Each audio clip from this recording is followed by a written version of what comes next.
The crystal chandelier cast fractured light across the mahogany table, each shard catching the amber liquid in Marcus's wine glass as he raised it high. The dining room of our childhood home had always felt like a cathedral to me, sacred, untouchable, and somehow condemning. That November evening in 2016, it became my courtroom. "To family legacy," Marcus announced, his surgeon's smile gleaming under the warm light. His voice carried that particular confidence that money breeds, smooth and unshakable. Some of us choose to honor it. Before we jump back in, tell us where you're tuning in from. And if this story touches you, make sure you're subscribed, because tomorrow I've saved something extra special for you. The pause that followed stretched like a held breath. I knew what was coming. I could see it in the way his eyes found mine across the table, in the slight upturn of his lips that had nothing to do with warmth. Around us, aunts and uncles and cousins leaned forward almost imperceptibly, sensing blood in the water. And others, he continued, swirling his wine with deliberate slowness, seemed determined to make it their charity case. The words hit the table like stones dropped into still water. Ripples of nervous laughter spread through our relatives, awkward at first, then growing bolder as they realized I wouldn't fight back. Uncle Roberto shifted in his seat. Cousin Sophia suddenly found her plate fascinating. The silence from my corner of the table was deafening. I felt the heat creep up my neck, that familiar burn of shame I'd been carrying since childhood. The scholarship letters I celebrated in private, the 3 jobs I juggled to pay for textbooks while his trust fund covered his MBA at Wharton, the secondhand business clothes I pressed each morning in my tiny apartment while he ordered custom suits from Italy. "Elena works very hard," my mother said, finally, her voice barely above a whisper. But even as she spoke, her gaze dropped to her untouched prime rib, the words offered like a weak bandage on a gaping wound. Not a defense, an apology. Marcus's laugh was rich and warm, the kind that made everyone else want to join in. "Of course she does. That's admirable. But there's working hard, and then there's, well, this. This. As if my life were something distasteful. As if the scholarship to Georgia State, the 3.8 GPA, and the acceptance to the nonprofit management program were marks of failure rather than triumph. As if choosing to help community businesses instead of chasing Wall Street gold made me somehow lesser. I wanted to tell them about Mrs. Rodriguez, whose bakery I'd helped restructure last month, keeping 12 families employed. I wanted to mention the cooperative grocery store in East Atlanta that was finally turning a profit because of the business plan I'd crafted for free on weekends. I wanted to explain that dignity wasn't measured in trust fund deposits. Instead, I reached for my water glass with hands that wouldn't stop trembling. The simple movement felt enormous in the weighted silence. Ice clinked against the crystal, a sound like breaking. "Alina is always different," Aunt Carmen offered, meaning it as kindness, but landing it like another blow.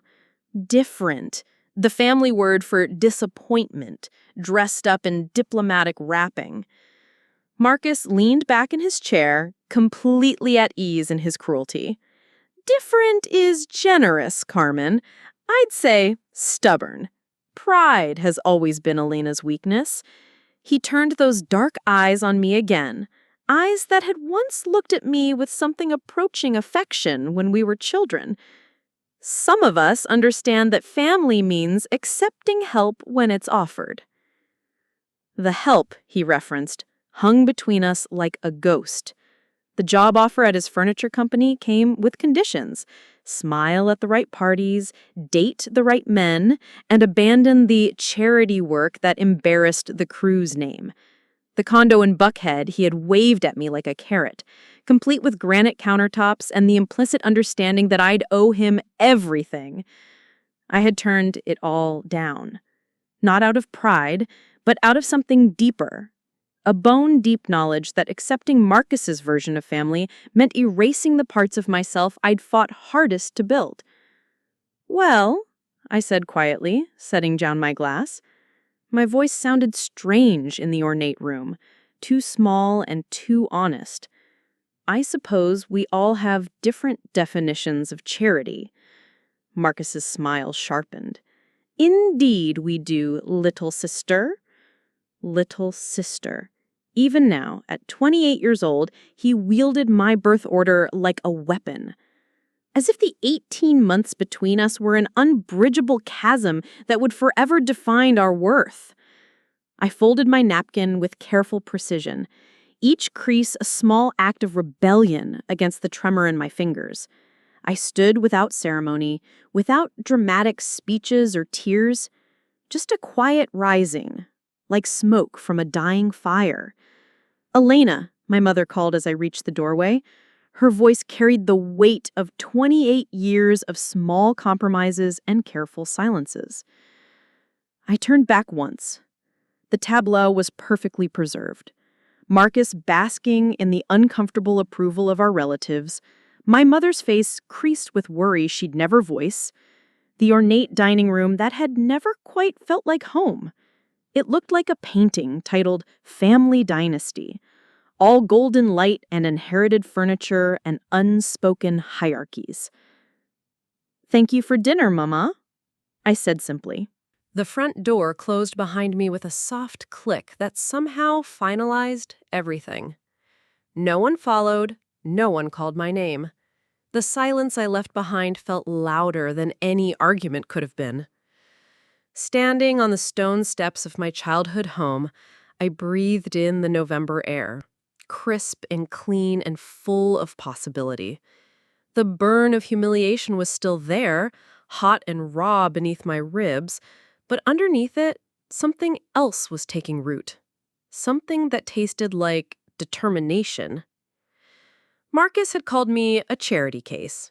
Fine. I would build something from that wound. Something that would make his trust fund money look like pocket change. Not in dollars, but in dignity. In the lives touched and businesses saved and communities strengthened. I would prove him right about one thing. We did have different definitions of charity.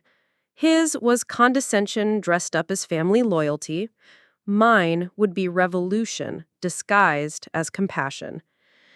3 years after that dinner, I stood in the cramped Atlanta coffee shop that had become our unofficial office, watching Jamal sketch business models on napkins with the fervor of a prophet-receiving revelation. Outside, the city hummed with that particular energy that Georgia summers bring, thick with possibility and the weight of approaching storms. "Look," Jamal said, circling a cluster of numbers with his ballpoint pen. "What if we're thinking about this all wrong? What if being outsiders is exactly what makes us valuable?" I leaned across the wobbly table, studying his latest iteration of our business plan. Cruz and Ortiz Consulting, the name we'd finally settled on after weeks of debate, was still more dream than reality, but Jamal had a way of making impossible things feel inevitable. We'd met in graduate school, 2 scholarship kids navigating the marble halls of Emory's business program like explorers in foreign territory. While our classmates networked at wine tastings funded by family connections, we worked late shifts at the campus library and split dollar menus at Taco Bell. The friendship had been immediate and essential. 2 people who understood what it meant to translate between worlds. "Explain," I said, wrapping my hands around my coffee mug. The ceramic was chipped, but the caffeine was strong, and after 18 months of planning, I'd learned to find comfort in small constants. Jamal's eyes lit up with that particular brightness that meant he was on to something.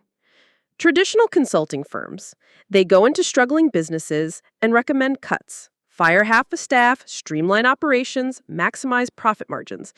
It's efficient, but it's also brutal, I finished. Exactly. But what if our whole value proposition is that we don't do that? What if we specialize in saving businesses without sacrificing their souls? He flipped the napkin over and started sketching again, boxes and arrows and connection points that looked like a family tree. Community-rooted businesses, family operations, the places that hire locally and sponsor Little League teams and keep neighborhoods alive, they're failing not because they're fundamentally broken, but because they're playing by rules designed for corporations. I watched his pen move across the paper, creating something that looks suspiciously like hope. And we helped them write new rules. Bingo! Jamal sat back, grinning. Elena, we've both been in charity cases. We know what it's like to be underestimated, overlooked, told we don't belong. What if we turn that into our superpower? The coffee shop buzzed around us. Students hunched over textbooks, freelancers claiming tables for hours, the comfortable chaos of people building their futures one small decision at a time.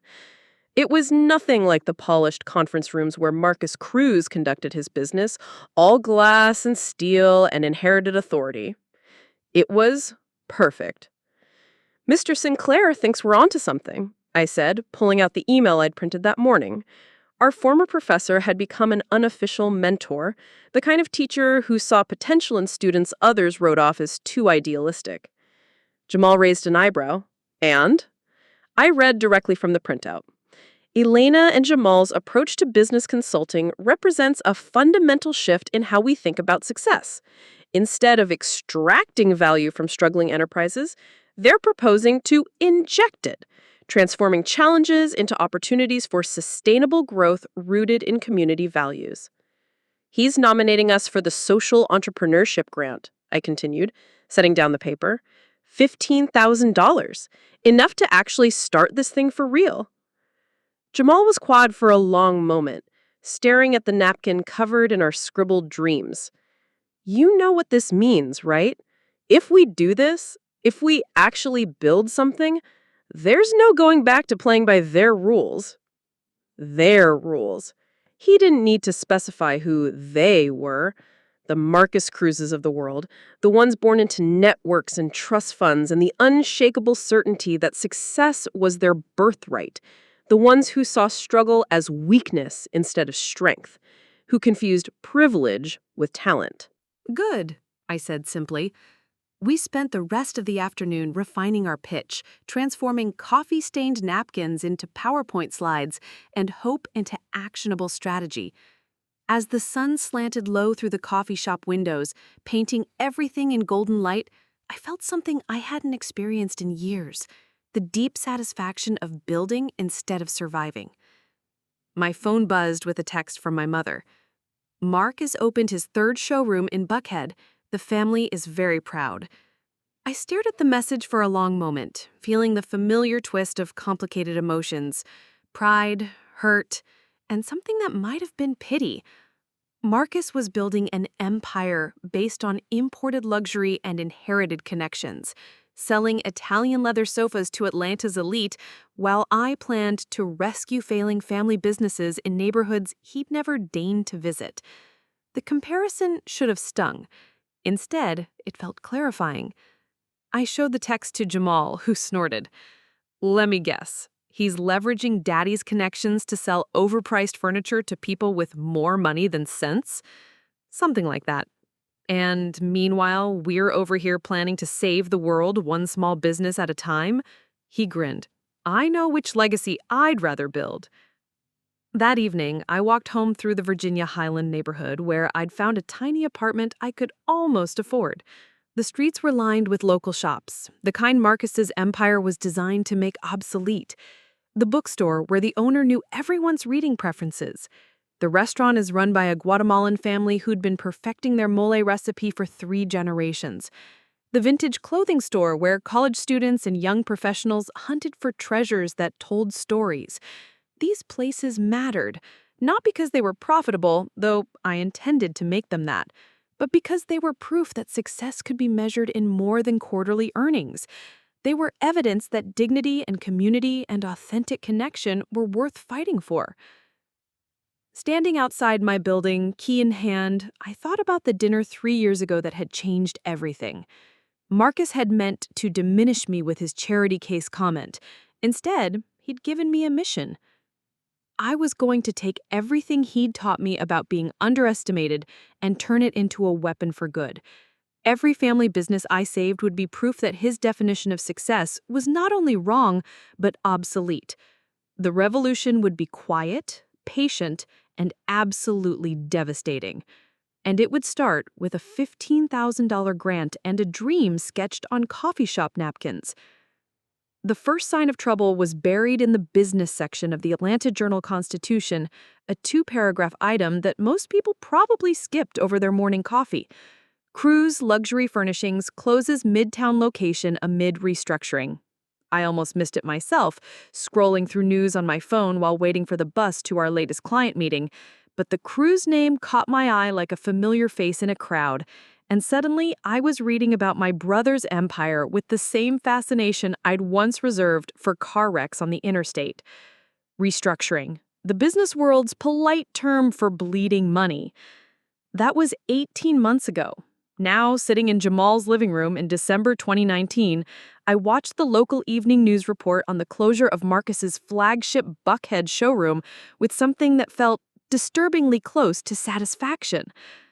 Cruise Luxury Furnishings, once Atlanta's premier destination for high-end home decor, announced today the closure of its Buckhead location, citing changing market conditions and strategic realignment. The anchor reported with that particular neutrality that meant the story was bigger than they were letting on. The camera panned across the storefront I'd visited once, years ago, during one of Marcus's grand opening celebrations. Then it had been all gleaming glass and spotlit furniture arrangements that looked like museum displays. Now, discount signs covered the windows, and even from the news footage, you could see the desperation in the markdown percentages. Jamal looked up from his laptop, where he was reviewing proposals for 3 new clients we'd landed that month. "Isn't that your brother's place?" "Was," I corrected, taking a sip of tea that had gone cold while I was transfixed by the screen. "That's his 3rd closure this year." The reporter continued. The company, founded in 2015 by Marcus Cruz, quickly became known for its imported Italian leather and handcrafted hardwood pieces, catering to Atlanta's luxury market. However, sources close to the business suggest the company overextended itself with rapid expansion and high overhead costs. I could read between those carefully chosen words. Marcus had always been good at selling dreams. To customers, to investors, to himself. But dreams required more than charisma and family connections to sustain them. They required the kind of grinding, unglamorous work that my brother had never learned to do. "You okay?" Jamal asked, studying my face with the careful attention of someone who'd been my partner long enough to read my moods like weather patterns. "I'm fine," I said automatically, then reconsidered. "Actually, I'm not sure what I am." It was true. Watching Marcus's empire crumble should have felt like vindication. For 3 years, while I'd been building Cruz and Ortiz from coffee shop napkins into a thriving consultancy with 12 employees and a client list that spanned 3 states, he'd been playing king of the mountain with borrowed money and inherited arrogance. But instead of triumph, I felt something more complex. Not pity. Marcus had made his choices, but a kind of sad recognition. He was learning the same lesson I'd been forced to confront at 28, that success built on other people's foundations was ultimately hollow. My phone buzzed with a text from my mother. "Mija, have you seen the news about Marcus? The family is worried." I stared at the message for a long moment. In the 3 years since I'd walked out of that Thanksgiving dinner, my relationship with my family had settled into an uncomfortable detente. Polite, but distant. Holiday cards, but no holiday visits. My mother's texts usually focused on the weather or my health, carefully avoiding the subjects that might crack open old wounds. But this felt different. This felt like the beginning of something. Another text followed quickly. "Maybe it's time for the family to come together." Let me guess. Jamal said dryly. Suddenly they want to talk about family unity? I showed him the messages, and he shook his head with the kind of weary recognition that came from growing up in a family that only remembered you existed when they needed something. "What are you going to do?" he asked. Before I could answer, my phone rang. My mother's contact photo, a picture from my college graduation that she insisted on keeping, filled the screen. "Mama?" I said, accepting the call. "Mija." Her voice carried that particular tremor that meant she was trying not to cry. "Did you see the news?" I saw it. "He's trying to keep it quiet, but—" She paused, and I could hear the sound of her moving through the house, probably to the kitchen where she always went when she was nervous. "The divorce was finalized last month.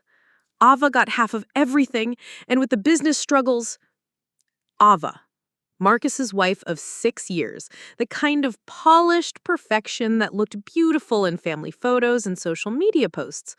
She'd married into the crew's name when Marcus's furniture empire was still ascending, still golden with possibility.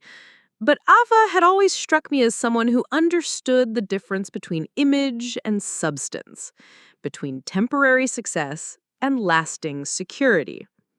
Smart woman, getting out before the ship finished sinking. "How bad is it?" I asked, though I already suspected the answer from the desperation I'd heard in that news report's carefully neutral language. "Bad," my mother said quietly. "The Buckhead house is for sale. He's moved back to the Brookhead place, but even that—" She trailed off, leaving the implications hanging in the air. The Brookhead house, our childhood home, the same dining room where Marcus had called me a charity case 3 years ago. The thought of him rattling around in those ornate rooms surrounded by the inherited furniture and family portraits that had once seemed like proof of his superiority was almost poetic. "Elena," my mother continued, her voice taking on that careful tone she used when she was about to ask for something she wasn't sure she deserved. "He's too proud to ask for help, but family is family, and if there's anything—" "Anything what, Mama?" "You've done so well with your business, maybe you could give him some advice or a loan to help him get back on his feet?" The suggestion landed like a stone thrown into still water, creating ripples I could feel spreading through my chest. A loan. Advice. As if the same woman who had sat silent while Marcus called me a charity case was now asking me to become his actual charity? "I need to think about it," I said finally. "Of course, mija, of course. Just, family is all we have in the end, you know?" After I hung up, Jamal and I sat in silence for several minutes, watching the news cycle through its rotation of stories. Politics, weather, sports. The comfortable rhythm of a world that kept spinning regardless of individual disasters. "So," he said eventually, "your brother's empire is collapsing, your ex-sister-in-law took him for half of what was left, and now your mother wants you to play savior. That's about the size of it. And how does that feel?" I considered the question seriously. How did it feel to watch Marcus's carefully constructed world crumble while mine grew stronger every day?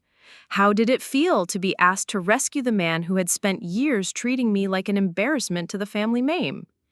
"Like an opportunity," I said finally, the words surprising me even as I spoke them. Jamal raised an eyebrow. "Opportunity for what?" I thought about Marcus rattling around in our childhood home, his Italian leather sofas and handcrafted hardwood pieces gathering dust in empty showrooms.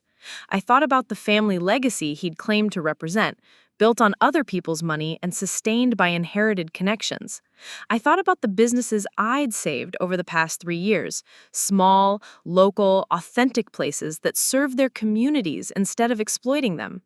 To rewrite the definition of success, I said quietly, to prove that charity isn't about giving handouts to people who already have everything. Outside, Atlanta glittered in the winter darkness, a city full of struggling businesses and families trying to build something meaningful from scratch. Tomorrow, I would wake up and continue the work that Marcus had once dismissed as beneath our family's dignity. I would save another small business, strengthen another community, prove again that value could be measured in more than quarterly profits. But tonight, I sat with the knowledge that my brother's empire was crumbling, and for the first time in 3 years, he might actually need me. The charity case he'd created was about to become his only hope for salvation, and that felt like the sweetest justice of all. My mother called again 3 days later, and this time I could hear the tears she was trying to hide.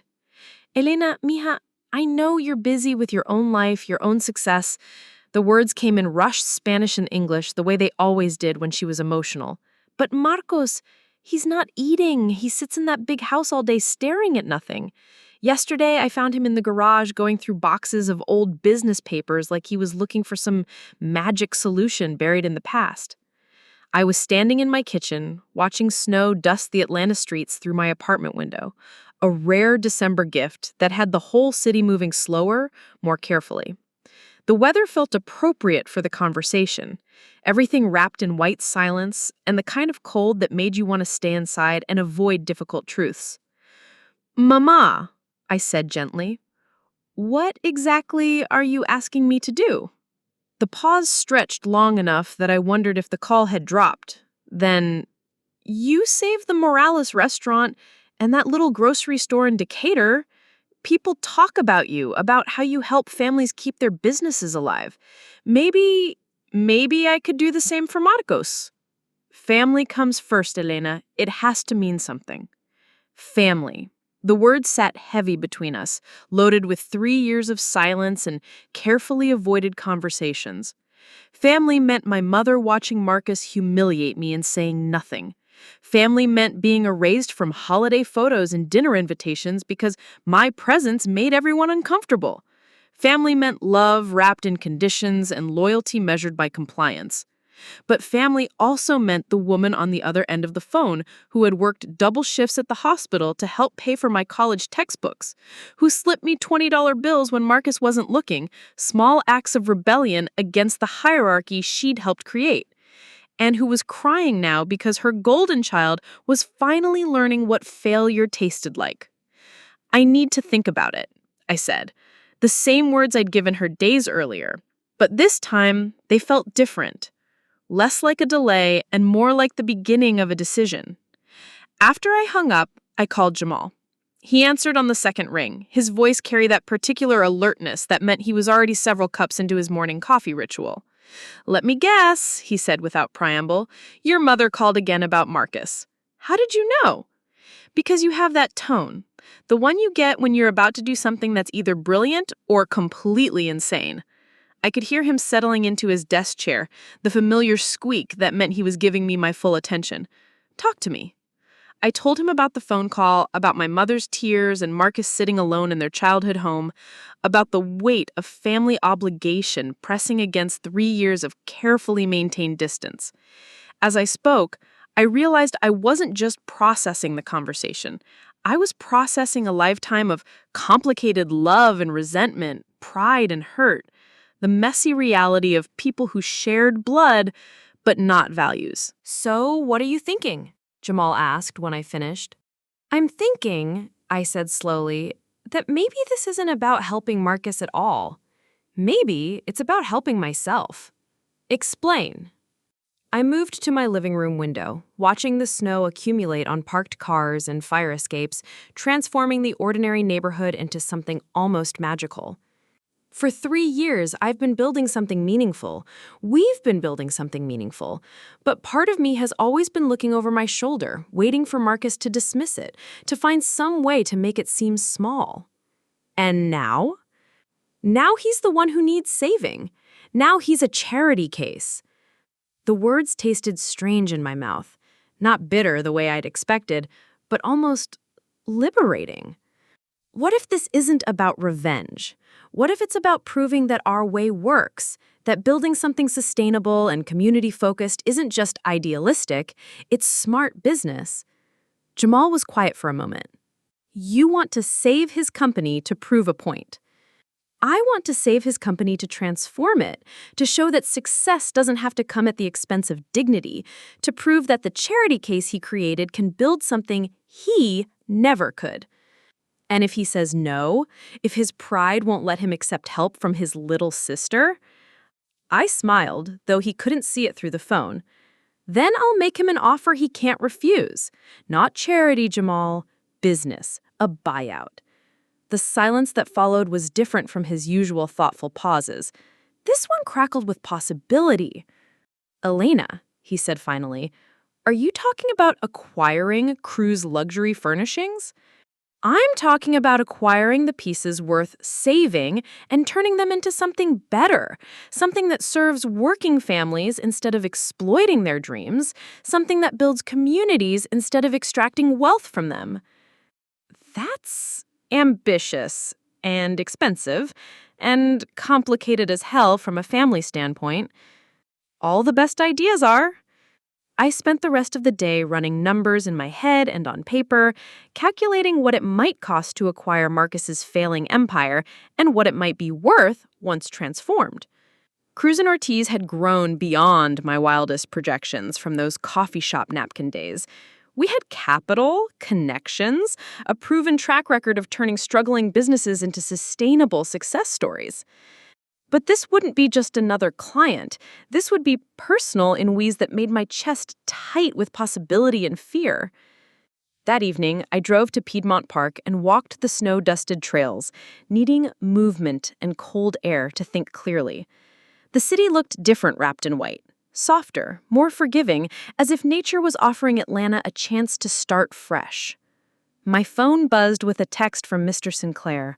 Saw the news about Cruise luxury. Opportunity often comes disguised as crisis. Sometimes the student surpasses the teacher by saving them. I stared at the message for a long time, breath forming clouds in the cold air. Mr. Sinclair had always seen things I missed, connections I was too close to recognize. Maybe he was right. Maybe this wasn't about family drama or personal vindication. Maybe it was about legacy.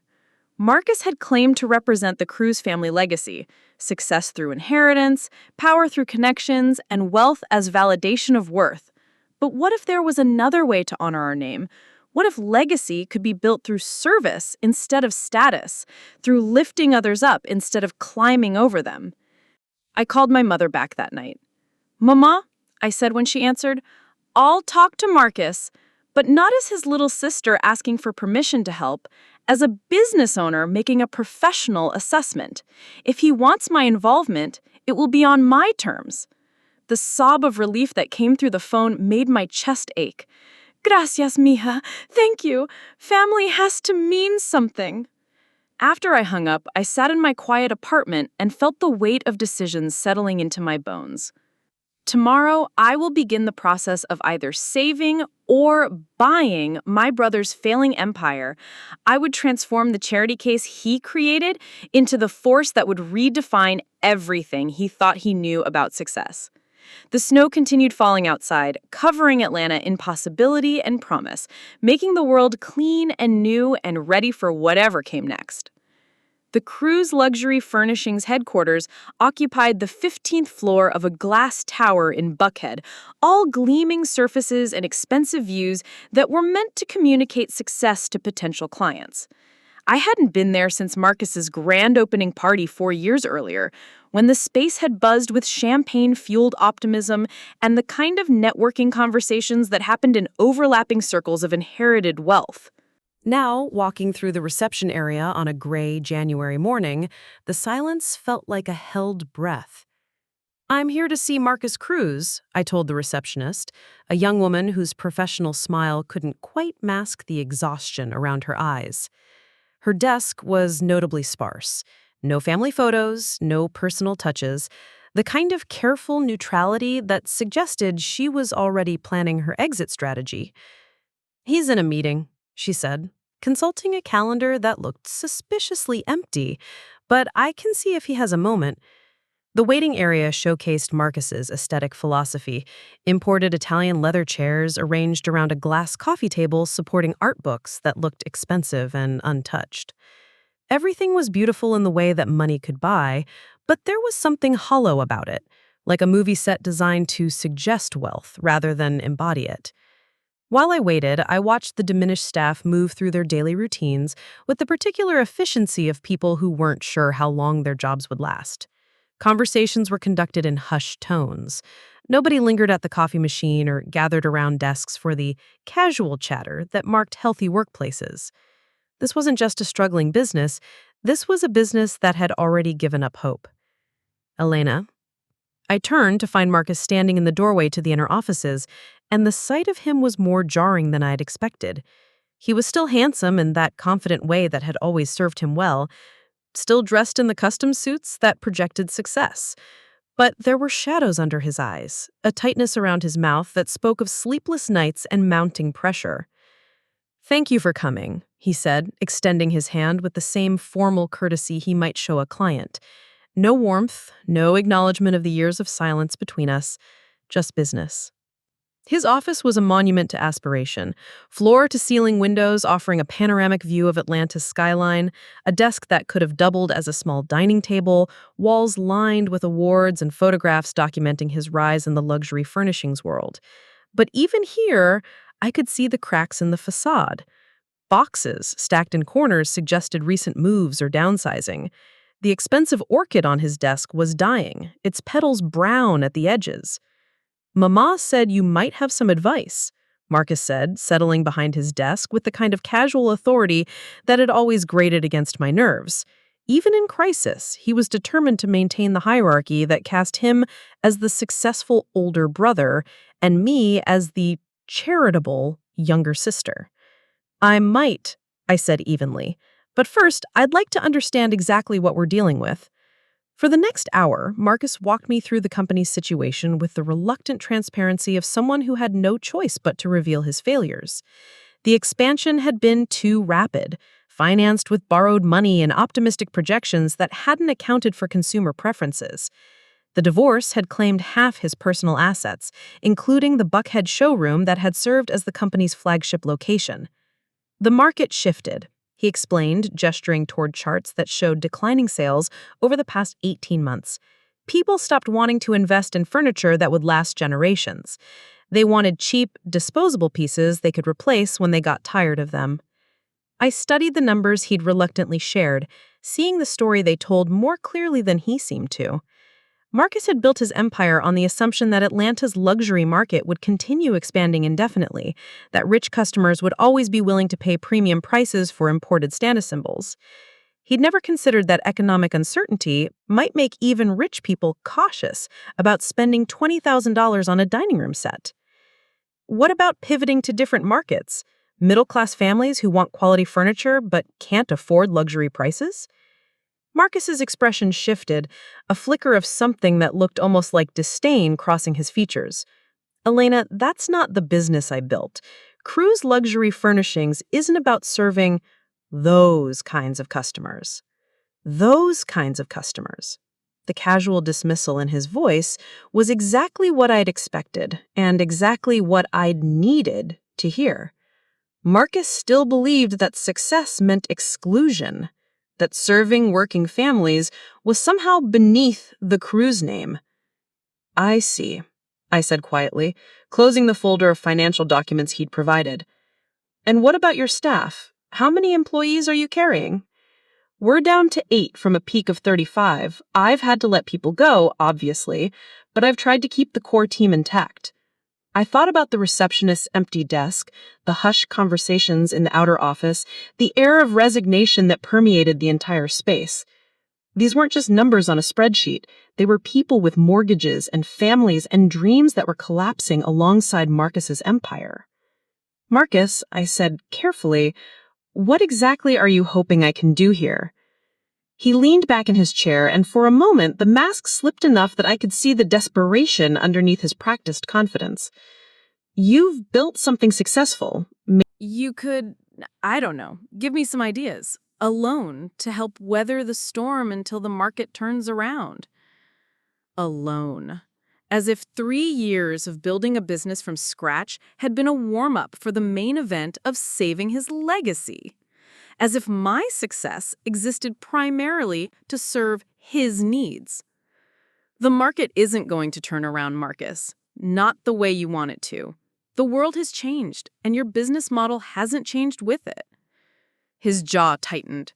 So what are you suggesting? That I give up everything I've built? I'm suggesting that what you built might not be worth saving. But what it could become, that might be. The silence that followed was charged with all the history between us. Years of resentment and rivalry, the dinner table humiliation that had driven me away, the parallel paths we'd taken that had led to this moment. Marcus staring at his crumbling empire, and me sitting across from him with the power to either save or bury it. I need to think about this, I said, finally, standing and gathering my purse. I need to run some numbers, talk to my partner, figure out what might be possible. Elena, Marcus's voice stopped me at the door. When I turned back, he was looking out the window at the city sprawling below, his reflection ghost-like in the glass. I know things have been difficult between us, but family, I repeated softly. Yes, it does mean something. Just maybe not what you think it means. Walking back through the outer office, I noticed details I'd missed on the way in. The awards on the walls were all from the company's first 2 years. The leather furniture in the waiting area showed signs of wear that suggested it had been there since the beginning, no longer the fresh symbol of success it had once been. In the elevator, descending from Marcus's glass tower to the parking garage below, I felt the weight of possibility settling in my chest. Not the possibility of saving his business as he'd envisioned it, but the possibility of transforming it into something he'd never imagined. Something that served those kinds of customers he'd dismissed so casually. Something that proved charity could be revolution, and revolution could be profitable. Something that would turn his greatest failure into my most meaningful success. Jamal was waiting in our office when I returned from Marcus's headquarters, 2 cups of coffee and a legal pad covered in his careful handwriting spread across the conference table we'd salvaged from a bankrupt law firm 3 years earlier. The afternoon light streaming through our windows caught the steam rising from the mugs, creating small ghosts that dissipated as quickly as they formed. Well, he said without looking up from his calculations. It's worse than I thought, I said, settling into my chair and reaching for the coffee. He's got maybe 6 weeks before creditors start seizing assets, 8 employees left from what was once a 35-person operation, and he's still convinced that the solution is to wait for the luxury market to bounce back. Jamal finally raised his eyes, and I saw the same mixture of opportunity and concern that I'd been carrying since leaving Marcus's office. So, we're really doing this. It wasn't a question.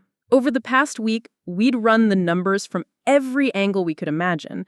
Cruise Luxury Furnishings was hemorrhaging money, but it still had valuable assets, a client database, supplier relationships, and most importantly, a warehouse full of high-quality furniture that could be repositioned for different markets. The acquisition cost would be minimal, I said, pulling out the folder of documents Marcus had reluctantly shared.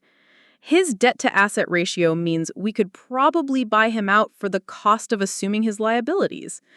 The real investment would be in the transformation. Jamal nodded, making notes in the margins of his calculations. Pivot from luxury imports to domestic manufacturing, partner with local craftsmen instead of Italian suppliers, target middle-class families who want quality pieces that will last, not status symbols that will impress. Everything he built his business to avoid. Everything he thought was beneath the cruise name. We spent the next 3 hours crafting a proposal that was equal parts business plan and manifesto. The numbers were solid. We had the capital to acquire Marcus's company and the expertise to transform it into something sustainable. But more than that, we had a vision for what furniture retail could be when it prioritized community over status, accessibility over exclusion. What do you think he'll say? Jamal asked as we finalized the document. He'll hate it, I said without hesitation. Everything we're proposing goes against his fundamental beliefs about business and success. We're asking him to admit that serving working families isn't charity work, it's smart commerce. And if he says no? I stared out the window at the Atlanta skyline, thinking about Marcus alone in his glass tower, surrounded by the remnants of his crumbling empire. Then we wait. Creditors don't have patience for pride. The next morning, I called Marcus and requested another meeting. This time, when I arrived at his office, the receptionist's desk was empty. A handwritten sign directed visitors to knock on the inner office door. Downsizing, Marcus explained when I commented on the absence. Temporary cost-cutting measures until things stabilize. The lie sat between us like a third person in the room. Things weren't going to stabilize, we both knew it, but only one of us was ready to acknowledge it. I have a proposal, I said, sliding the bound document across his desk. Marcus opened the folder with the wary curiosity of someone who suspected he wasn't going to like what he found. As he read, I watched his expression shift from interest to confusion to something that looked almost like offense. "You want to buy my company," he said finally, his voice carefully neutral. "I want to acquire the assets and transform them into something sustainable. By abandoning everything that makes Cruise luxury furnishings distinctive. By turning it into..." He gestured at the pages with something approaching disdain. "This says you want to partner with local woodworkers? Sell pieces for under $2,000? Target working families seeking heirloom quality at accessible prices? I want to build something that lasts, something that serves people instead of extracting from them." Marcus closed the folder with deliberate precision. "Elena, I appreciate your enthusiasm, but this isn't what I built. This isn't what the Cruise name represents." "What does it represent, Marcus?" "Because from where I'm sitting, it represents a business that's failing because it was built on exclusion instead of value." The words hung in the air between us, sharp and undeniable. Marcus stood abruptly, moving to the window that overlooked the city he'd once hoped to dominate through luxury retail. "You don't understand," he said quietly. "This company isn't just about furniture. It's about legacy. It's about proving that our family can build something significant, something that matters in this city. And what if I told you that serving working families, helping them create beautiful homes they can actually afford, what if I told you that matters more than impressing rich people who already have everything?" He turned back to me, and for a moment I saw the brother I'd grown up with instead of the man who had humiliated me at that family dinner. Uncertain, vulnerable, grasping for something solid in a world that had shifted beneath his feet. "You're asking me to give up everything I've worked for. I'm asking you to save what's worth saving and let go of what isn't." Marcus returned to his desk, resting his hands on the closed folder. "I need time to think about this." "You don't have time, Marcus. Your creditors aren't going to wait while you decide whether serving regular people is compatible with your vision of success." The silence that followed was broken by his phone ringing. Marcus glanced at the caller ID and let it go to voicemail. When it rang again immediately, he answered with visible reluctance. Marcus Cruise. His voice was professionally neutral, but I could see his face tightening as he listened to whoever was on the other end. "No, I understand your position, but I need more time to..." "Yes, I realize the payment is overdue." He hung up and sat staring at the phone as if it personally betrayed him. "How many of those calls are you getting?" I asked, gently. "Enough." He looked up at me with something that might have been the beginning of surrender. "Elena, even if I wanted to accept your proposal, how do I know you won't just destroy everything I built out of spite?" The question caught me off guard, not because it was unreasonable, but because it revealed how little he understood about who I'd become. The woman who had left his dinner table 3 years ago might have been motivated by revenge, but the woman sitting in his office now had built something too meaningful to risk personal satisfaction. Because spite doesn't build sustainable businesses. Because destroying what you created wouldn't prove anything except that I'm as petty as you once believed. And because some of us define legacy differently than others. Marcus was quiet for a long moment, studying my face as if seeing me clearly for the first time in years. You really think you can make this work? Transform a luxury furnishings company into whatever this is? I think I can transform it into something that matters, something that creates value instead of just extracting it, something that proves the Cruz name can stand for more than inherited privilege. His phone rang again. This time, he didn't answer it. "I'll consider your proposal," he said finally, "but I'm not promising anything." "Fair enough. But Marcus," I stood to leave, gathering my purse and the copy of our proposal I'd brought for him to keep. "Consider it quickly. Pride is expensive, and you're running out of currency to pay for it." Walking through his nearly empty office suite, past the dying orchid and the awards that documented better times, I felt something I hadn't expected. Not triumph, but a kind of sad recognition. Marcus was learning the same lesson I'd been forced to confront years earlier, that success built on other people's definitions was ultimately hollow. The difference was that I'd had to learn it from a position of powerlessness. He was learning it from a position of loss. Outside, Atlanta hummed with its usual energy, people building lives and businesses and dreams, most of them without trust funds or inherited connections or luxury showrooms to announce their worth. This was the market Marcus had dismissed as beneath his notice. These were the customers he'd never bothered to understand. They were about to become mine. Whether through his acceptance or his refusal, the Cruz name was about to mean something entirely different than what my brother had intended. Something built on service instead of status, community instead of exclusion, dignity instead of dismissal. The charity case he'd created was about to redefine charity itself.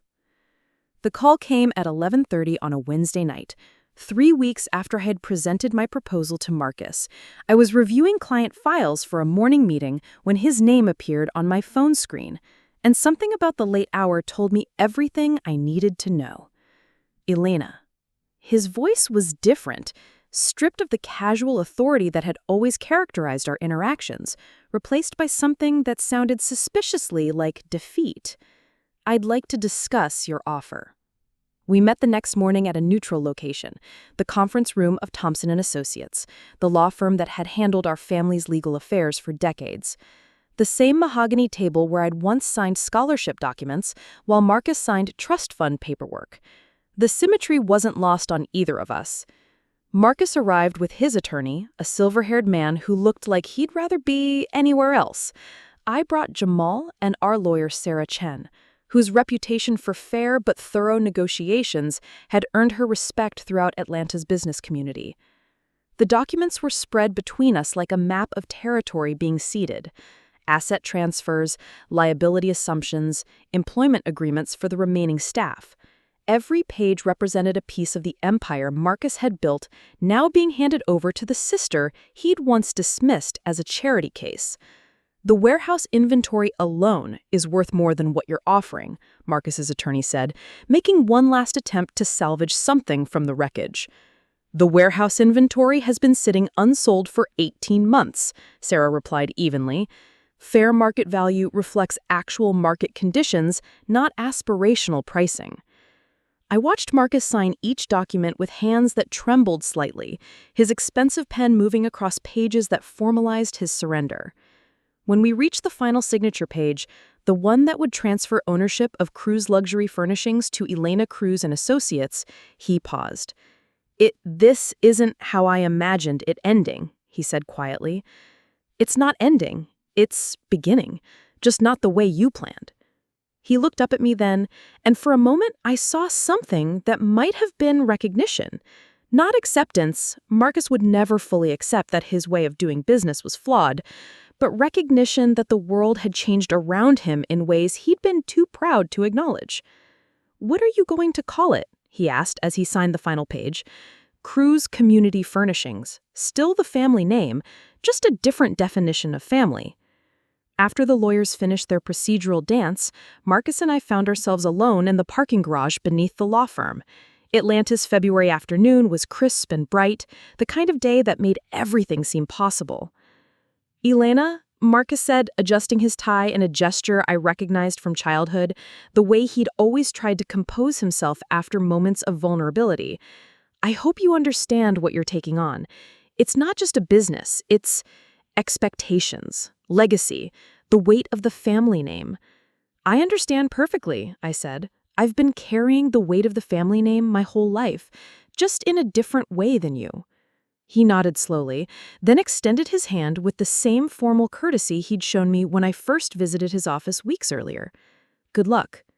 I shook his hand, feeling the strange completion of a circle that had begun years ago at a family dinner table. "Thank you." As I watched him drive away in the BMW he'd managed to keep in the settlement, I felt an unexpected absence of triumph. This wasn't victory in the way I'd once imagined it might be. It was simply the end of one story and the beginning of another. That evening, I called my mother to tell her the deal was finalized. "Dios mío," she whispered, "my daughter owns Marcus's company." "Your daughter owns the opportunity to build something meaningful," I corrected. "What Marcus built is gone. What I'm building is just getting started." The silence on the line stretched long enough that I wondered if she was crying. "Mama?" "I'm proud of you, mija," she said finally. I should have said that years ago. After I hung up, I sat in my apartment looking out at the city lights, thinking about legacy and charity and the strange ways that life sometimes offers us exactly what we need, even when it comes wrapped in our deepest wounds. Tomorrow, I would begin the work of transforming Marcus's failed empire into something that served the community instead of exploiting it. Tonight, I simply sat with the knowledge that the charity case had finally come home. The first staff meeting at Cruz Community Furnishings was held in the same conference room where Marcus had once pitched luxury imports to wealthy clients. But instead of Italian leather samples and crystal decanters, the table was covered with coffee and paper cups and pastries from the Guatemalan bakery down the street. "I know this transition feels uncertain," I said, looking at the 8 remaining employees who had survived Marcus's downsizing. "But I want you to understand that you're not just keeping your jobs, you're helping build something completely new." David Brennan, the sales manager who'd been with the company since its founding, raised his hand tentatively. "Miss Cruz, with all due respect, your brother built this business around a luxury clientele.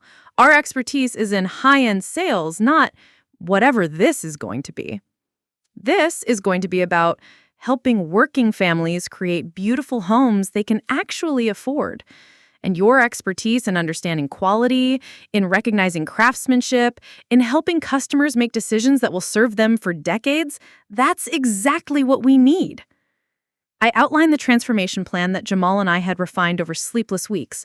Partner with local woodworkers instead of Italian suppliers, design pieces that prioritize durability over trends, price furniture so that teachers and firefighters and small business owners could invest in heirloom-quality pieces without going into debt. "It sounds idealistic," said Jennifer Wong, the marketing coordinator whose job had survived 3 rounds of layoffs. "Noble, even. But will it be profitable?" "More profitable than what Marcus was doing," Jamal answered, pulling up financial projections on the conference room screen. "We're targeting a market that's underserved but enormous. Families who want quality furniture but can't afford luxury prices. Instead of competing for the small pool of customers who can spend $20,000 on a dining set, we're serving the much larger pool who can spend $3,000. The skepticism in the room was palpable, but it wasn't hostile. These were people who had watched Marcus's empire crumble around them, who had updated their resumes while wondering if they'd have jobs next month. They were willing to try something new because the old way had already failed. Over the following weeks, I learned that transforming a business was like renovating a house while living in it. Everything happened at once, and nothing went according to plan. We had to retrain the sales staff to talk about value instead of status, durability instead of trends. We needed new suppliers, new marketing materials, new relationships with customers who never heard of Cruz Luxury Furnishings because they could never afford to shop there. The media attention was immediate and not entirely positive. Former charity case buys brother's business, ran in the Atlanta Business Chronicle with unflattering photos and speculation about family drama. The story painted me as either a vindictive sister seeking revenge or a naive idealist who would destroy a successful company with misguided social justice. "They're calling it a hostile takeover," Jamal said, showing me his phone as we stood in the warehouse, surrounded by Italian leather sofas that would soon be replaced by pieces made by craftsmen in Georgia and Alabama. "Let 'em," I said. "The truth is in the work, not the headlines." The first test came when we launched our partnership with Samuel Torres, a master woodworker from Decatur whose family had been crafting furniture for 3 generations. Samuel's pieces were beautiful, solid oak dining tables with hand-carved details, bookshelves built to last centuries, bedroom sets that would become family heirlooms. But they looked nothing like the sleek, imported pieces that had defined Marcus's aesthetic. "This isn't luxury," David said, running his hand along the natural grain of a dining table that Samuel had finished the week before. "This is rustic, homey. This is authentic. And authenticity is luxury for people who've been pressed out of the market by imported status symbols." The first month's sales numbers were modest but encouraging. We sold more pieces than Marcus had moved in his final 6 months, though at lower individual profit margins. More importantly, we sold them to customers who had never considered buying furniture from a place called Cruz Luxury Furnishings. Young teachers setting up their first apartments, growing families upgrading from IKEA, retirees who wanted pieces that would outlast them. "It's working," Jennifer said during our monthly review meeting. "Slowly, but it's working. Customer satisfaction scores are higher than anything we saw in the luxury days." But success brought new challenges. A blogger with connections to Marcus's old social circle wrote a scathing review calling our furniture charity shop quality with boutique prices. Local competitors who had once ignored Marcus's luxury niche began paying attention now that we were serving their customer base. The real test came when Maria Santos, a nurse at Grady Hospital, brought her 3 children to look at bedroom furniture. As I watched her calculate costs, weighing quality against budget constraints, I realized this was the moment everything had been building toward. Not just the business transformation, but my own transformation. From charity case to community builder. "We can do a payment plan," I told her quietly. "No interest, no penalties, just what works for your family." Maria's eyes filled with tears. "You don't understand. I've been saving for 2 years to buy my daughter real furniture, something she could take to college, maybe pass on to her own children someday." That evening, as I watched Maria's family load their new bedroom set into a borrowed pickup truck, I understood something Marcus never could. Real luxury wasn't about exclusion or status. It was about dignity, possibility, and the simple human need to build something beautiful that would last. The charity case had become the charity giver, but this time, charity looked like justice. The attack came 6 months after the transformation was complete, when Cruz Community Furnishings had found its rhythm and our customer base was growing steadily. The article appeared in Atlanta Magazine's business section, "The Rise and Fall of Cruz Luxury: How Family Drama Destroyed an Atlanta Institution." I was having coffee with Jamal in our office when Sarah Chen called with the news. "It's not good," our lawyer said without preamble. "Marcus is quoted extensively. He's claiming you manipulated him during a vulnerable moment, that you took advantage of his financial difficulties to acquire his company for below market value." My hands tightened around the coffee mug as she continued reading excerpts. "Marcus painted himself as the victim of predatory business practices, me as an opportunistic sister who had harbored years of resentment and finally found her chance for revenge. According to his version of events, Cruz Luxury Furnishings had been on the verge of a comeback when I swooped in with a lowball offer designed to humiliate him. He's also suggesting that the quality of furniture has declined significantly under your management," Sarah added. "He uses phrases like charity shop aesthetics and betraying the craftsmanship that made the Cruz name respectable." "Jesus," Jamal muttered. "He's really scorched earth." But I felt oddly calm as I listened to Sarah read Marcus's quotes. After years of carrying the weight of his dismissal, his public attacks felt almost anticlimactic. He was still defining success in terms of status and exclusion, still believing that serving working families was somehow beneath the dignity of our family name. "What's our response strategy?" Sarah asked. "We don't respond," I said. "We let the work speak for itself." "Elena," Jamal said carefully, "this could seriously damage the business, especially with customers who don't know you personally, who might believe—" "Anyone who believes Marcus's version of events isn't our customer," I interrupted. "The families we serve know what we've built here. They know the difference between authentic quality and imported status symbols." I was right, but not in the way I had expected.